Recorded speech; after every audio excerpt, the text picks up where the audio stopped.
আমার একটা কোয়েশ্চেন ছিল যে বাংলাদেশে, হ্যাঁ, জি বাংলাদেশে র্যান্ডের মানে এরকম কি কোনো ব্যাপার আছে কিনা, মানে বাংলাদেশে কি কোনো প্রজেক্ট আছে কিনা আপনাদের জানা মতে বা আচ্ছা জি জি ভাই, আমি আসলে আপনার কোয়েশ্চেনটা অ্যান্সার দিচ্ছি, ওই কোয়েশ্চেনটা অ্যান্সার ইনশাআল্লাহ দিচ্ছি।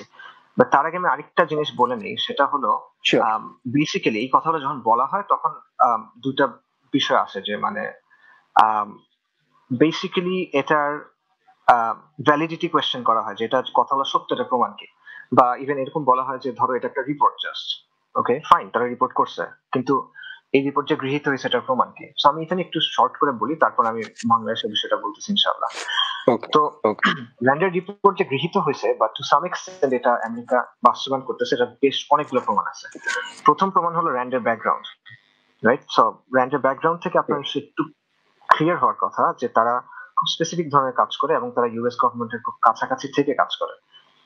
দ্বিতীয় উদাহরণ হলো যে র্যান্ডের একটা report was directly funded by the air force, এবং এয়ারফোর্সের নির্দেশেই তারা সেই প্রতিবেদন তৈরি করছে সরকারের বা ইউএস মিলিটারির সহায়তা নিয়ে। আচ্ছা, তৃতীয় এক্সাম্পল হলো বিভিন্ন ইউএস এর সাংবাদিকদের বিভিন্ন ইনভেস্টিগেটিভ রিপোর্টে বা অর্থাৎ অনুসন্ধানী রিপোর্টে এবং বিভিন্ন হুইসেল ব্লোয়ারদের মাধ্যমে এই বিষয়গুলো আমেরিকার মিডিয়াতে উঠে আসছে। সো ফর এক্সাম্পল এরকম একটা রিপোর্ট হলো 2005-এ US news and world report ম্যাগাজিনে একটা আর্টিকেল পাবলিশ হয়েছিল, যেটার নাম হলো হার্টস মাইন্ডস অ্যান্ড ডলার্স। এটা লিখছিল ডেভিড ক্যাপলান। সো যারা সম্ভব আমি সবাইকে হাইলি রেকমেন্ড করবো এই আর্টিকেলটা পড়ার জন্য।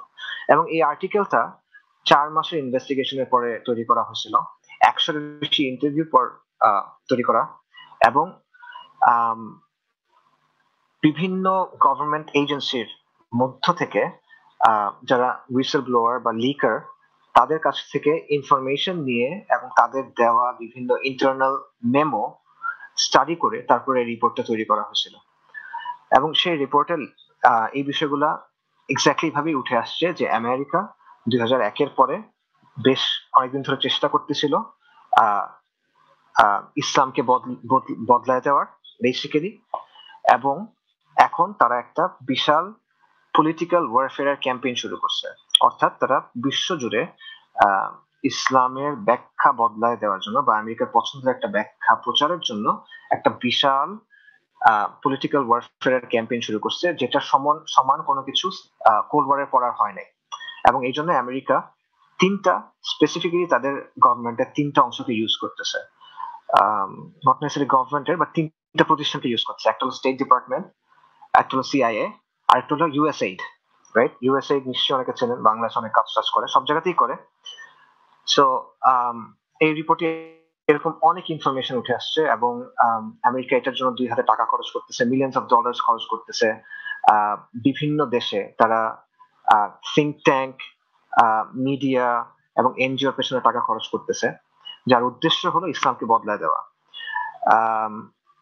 গণতান্ত্রিক মূল্যবোধ, নারী অধিকার, সম্প্রীতি, এসব মূল্যবোধ প্রমোট করা।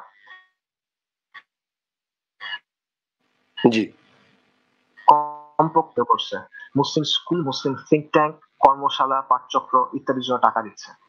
মূল উদ্দেশ্য হলো মডার্ন ইসলামের প্রচার করা। সো এই বিষয়গুলো আপনি দেখবেন যে তাদের মিডিয়াতে উঠে আসছে, এবং যে কেউ you can check this, just খুঁজে দেখতে পারেন, এগুলো সবই ভেরি ইন্ডিপেন্ডেন্টলি ভেরিফাই করা যায়। আমি 3টা প্রমাণ বললাম, রাইট? চতুর্থ প্রমাণ হলো উইকিলিক্স। আপনি উইকিলিক্স এর ডকুমেন্টে দেখবেন, বিভিন্ন ডকুমেন্টে আসছে যে বিভিন্ন দেশে আমেরিকান কনসুলেট থেকে মেইলে বলা হচ্ছে যে তারা একদিকে কোট আনকোট মডারেটদের সাপোর্ট করতেছে, এবং অন্যদিকে যারা তাদের কাছে র্যাডিক্যাল তাদের উপর নজরদারি করতেছে।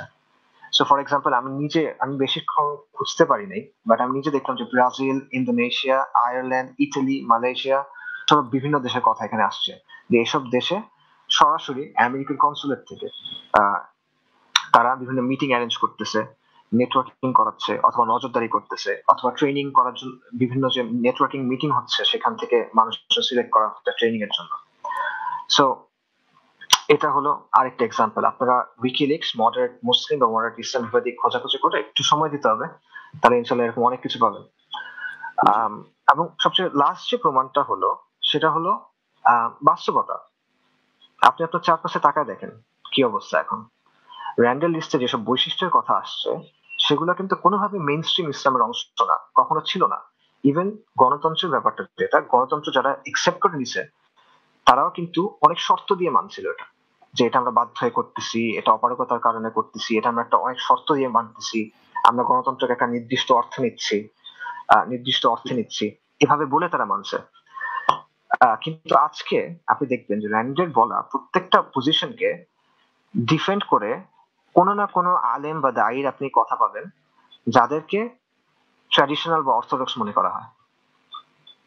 আচ্ছা। আপনি র্যান্ডের রিপোর্টে যে অবস্থানগুলো বলা হয়েছে বা মডারেট মুসলিমদের যে বৈশিষ্ট্যগুলো বলা হয়েছে, এগুলো কিছুদিন আগেও, 15 বছর আগেও আমাদের কাছে গুমরাহি ছিল, সবার কাছে। In general Muslims were more or less agreed যে এটা গুমরাহি।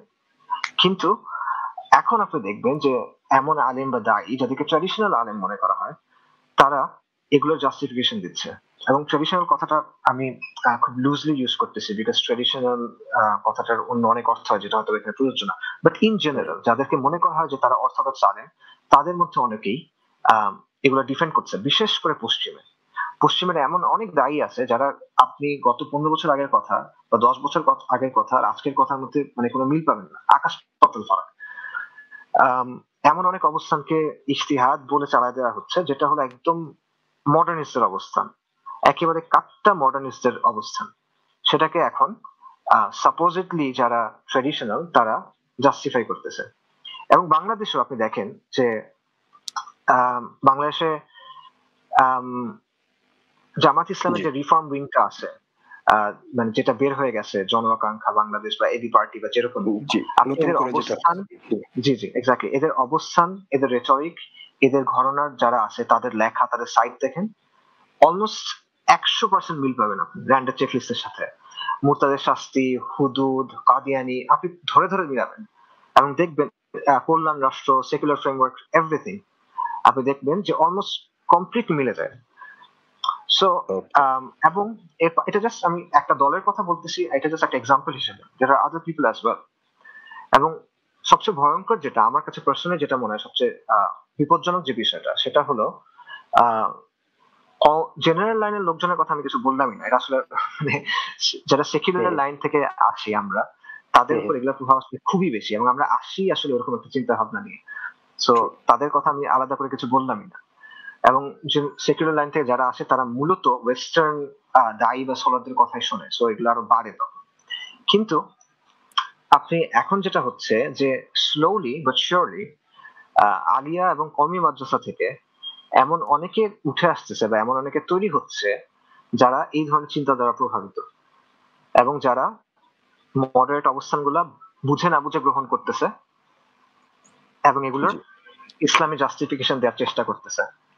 সো আচ্ছা, আমি একটা কথা একটু বলতে চাই, আপনাকে একটু ইন্টারফেয়ার করতেছি আরকি মাঝখানে। জি, জি, যদি কিছু মনে করেন। সেটা হচ্ছে যে, এই যে একটা নাম বললেন একটা দলের বা এটা কি আপনার কি মনে হয় যে এরা ইনটেনশনালি করতেছে? না ওটার প্রভাবে তারা প্রভাবিত হয়ে করতেছে? মানে জাস্ট আ যারাই করতেছে আচ্ছা, বা কাউমি মাদ্রাসায় আম, জি, আম, আমি আমি এটা মানে শিওর না আসলে।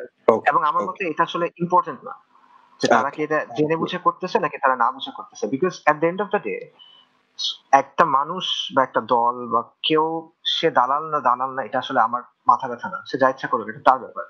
আমার বিষয়টা হুম, হলো যে সে যেভাবেই করুক, ক্ষতিটা মুসলিমদের হচ্ছে। ট্রু, তারা ট্রু, ইসলামের একটা ভুল ব্যাখ্যা উঠায় দিচ্ছে এবং তারা আমেরিকার এজেন্ট একটা বুঝে না বুঝে যেটাই হোক তারা এটা অ্যাডভান্স করতেছে।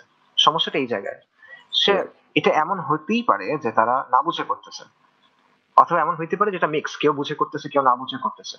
রাইট, সো এটা একটা আম, আম, আমার পার্সোনাল ওপিনিয়ন হলো এটা তেমন একটা রেলেভেন্ট না, তারা বুঝে ওকে, করতেছে কি না বুঝে করতেছে। জি, মূল বিষয় হলো যে জিনিসটা হচ্ছে, এবং আমাদের যেটা হুম, বোঝা দরকার সেটা হলো ব্যক্তির উপর ফোকাস করা আমাদের আসলে দরকার নেই, বা কোনো দলের উপর ফোকাস করা আমার দরকার নেই। এবং আমি ট্রু, এখানে তাদের কথা বললাম এটা শুধুমাত্র এক্সাম্পল দেওয়ার জন্য, আমার হুম, পার্সোনাল হুম, কোনো ইস্যুস এখানে নাই, সেটাই, বোঝার জন্য। এবং আমাদের ইন্ডিভিজুয়াল বা কোনো দলের উপর ফোকাস করার দরকার নেই, কিন্তু আমাদের বিষয়টা বোঝা দরকার। সো কারণ দল বদলায়, মানুষ বদলায়, একজন গেলে আরেকজন আসে। সো আপনি জি, যদি মানুষ চিনেন তাহলে সমস্যা, আপনার হক আর বাতিলকে চিনতে হবে। ট্রু, আপনি হক আর বাতিল দিয়ে তারপর মানুষ চিনবেন।